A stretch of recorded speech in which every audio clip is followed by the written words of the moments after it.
नमस्कार दोस्तों, आज हम बात कर रहे हैं हॉकी के जादूगर मेजर ध्यानचंद की। ध्यानचंद अपने ज़माने में दुनिया में वैसे ही जाने जाते थे जैसे क्रिकेट के चाहने वाले डॉन ब्रैडमैन को जानते हैं। इतिहास के पन्नों को पलटे तो कई मर्तबा लगता है कि ध्यानचंद बहुत आगे थे, शायद उनका कोई सानी नहीं था। कहते हैं कि इंसान ने अपनी जिंदगी में क्या हासिल किया है वह उसके अंतिम दिन में मालूम पड़ता है। ध्यानचंद के अंतिम यात्रा में झांसी जैसे छोटे जिले में करीब 1 लाख लोग पहुंचे थे।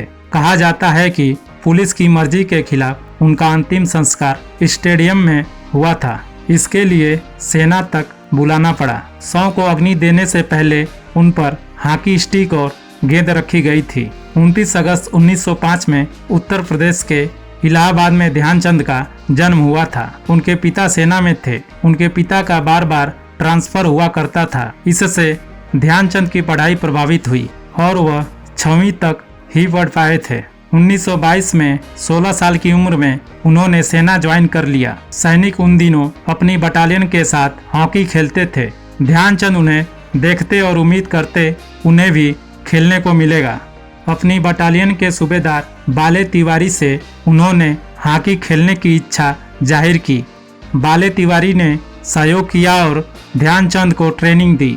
कुछ ही समय में ध्यानचंद बटालियन के सबसे अच्छे हॉकी प्लेयर बन गए। 1926 में सेना चाहती थी कि हॉकी की टीम न्यूजीलैंड जाए। इसके लिए खिलाड़ियों की तलाश शुरू हुई और ध्यानचंद का सिलेक्शन हो गया। ध्यानचंद के जीवन का ये टर्निंग पॉइंट था। न्यूजीलैंड में कुल 121 मैच खेले गए। इसमें भारत 118 मैच जीतने में कामयाब हुआ। भारत ने कुल 192 गोल दागे, जिसमें 100 गोल सिर्फ मेजर ध्यानचंद के थे। यहीं से ध्यानचंद के प्रतिभा का लोहा माना जाने लगा। 1928 में एम्स्टर्डम में ओलंपिक में ध्यानचंद भारतीय टीम का हिस्सा थे। बताया जाता है कि हॉकी संघ के पास पर्याप्त पैसे नहीं थे। ऐसे में बंगाल हॉकी संघ आगे आया और उधार लेकर मैच खेलने पहुंची टीम वर्ल्ड चैंपियन बन चुकी थी।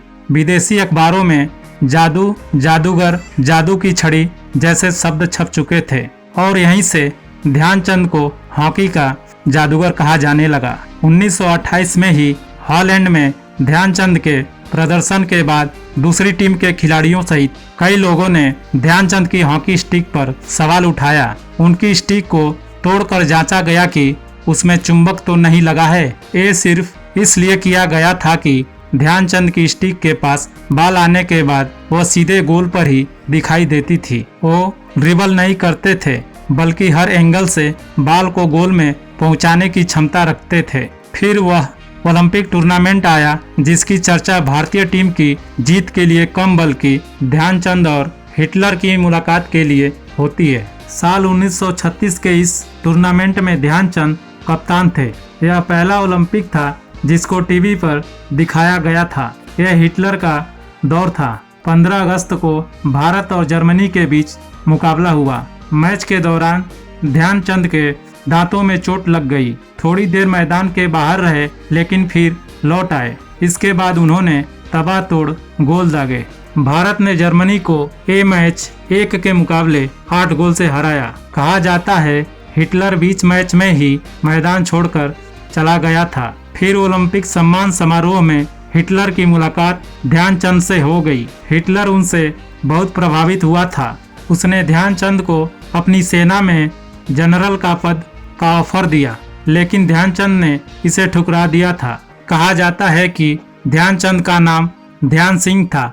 वह हॉकी का अभ्यास रात में करते थे। उनके कुछ दोस्त मजाक में कहा करते थे कि जैसे ही चांद निकलता है, ध्यान सिंह हॉकी का प्रैक्टिस करने लगते हैं। ऐसे में धीरे धीरे उनके नाम के आगे चांद लगा दिया और उनका नाम ध्यानचंद पड़ गया। दोस्तों, हमारे चैनल को सब्सक्राइब करें और वीडियो को शेयर करें।